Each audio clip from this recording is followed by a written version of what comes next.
Hour.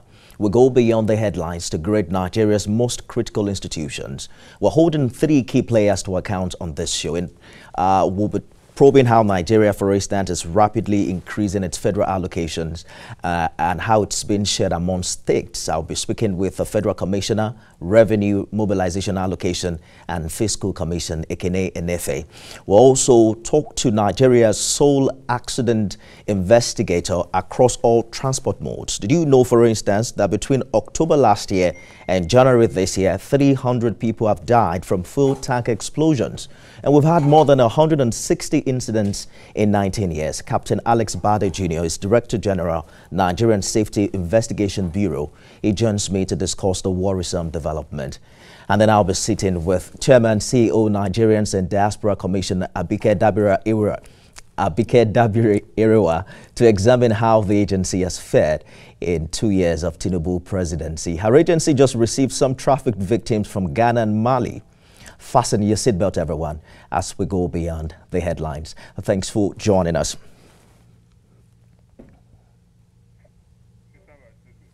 Now, over 1,000 petitions resolved in 5 years, 244 trafficked Nigerians rescued in weeks, and diaspora remittances hitting 90 billion naira, yet no diaspora voting.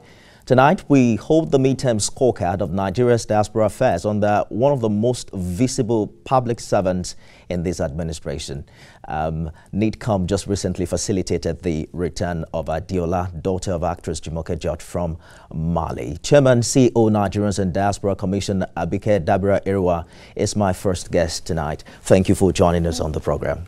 Thank you, Nifemi. Nice to be here and nice to be in your new location. Absolutely. It's been a while. Interestingly, the last time we spoke was on May 29 in 2023, and it's almost 2 years now.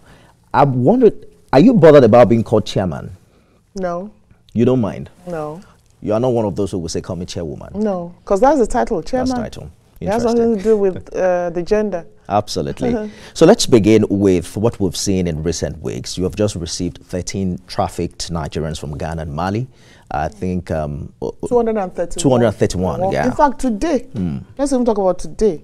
There's been a trending story about a Nigerian actress, Jumoke, who came on the Talk with Bola program, and she was in distress, and she said she hadn't spoken to her daughter for 4 years. Wow. This was just last week, and we're glad that today we received the daughter in our office along with Bola, D. Johnson, and it was a very emotional moment. So by now she'll be reunited with her mother, who hasn't spoken to her for 4 years. She was trafficked to Mali, and her story was very touching. A relative, somebody close to her, said, you know what, you go work in a pharmacy in Mali. You get there and they tell you, oh, you've been sold to a madam. And she resisted, had to go to a village, was surviving in the last 4 years, and she said, out of shame, she could not call her mother. But we thank God we brought her back, and I want to thank the acting Nigerian High Commissioner in Mali, Ambassador Ugochime. We worked together on this, and within 3 days, we got her back. We followed these stories very closely, you getting the girls back. But what does it really say about the state of Nigeria's trafficking crisis? Well, you see, like I keep saying, NAPTIP, we were together with the NAPTIP DG a few days ago. It's really, NAPTIP is set up for trafficking. But being in the diaspora, like when they call us for help, we have to intervene. So how to deal with trafficking is NAPTIP that will talk about that. But the key thing is, like this girl said, it's all a lie. And there's always a relative. It's all a lie. Oh, then they paint rosy pictures. It's all a lie.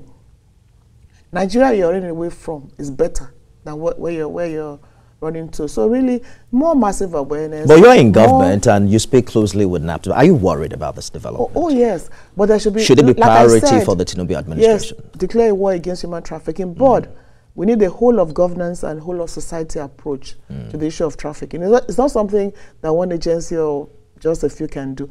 Whole of governance, whole of society.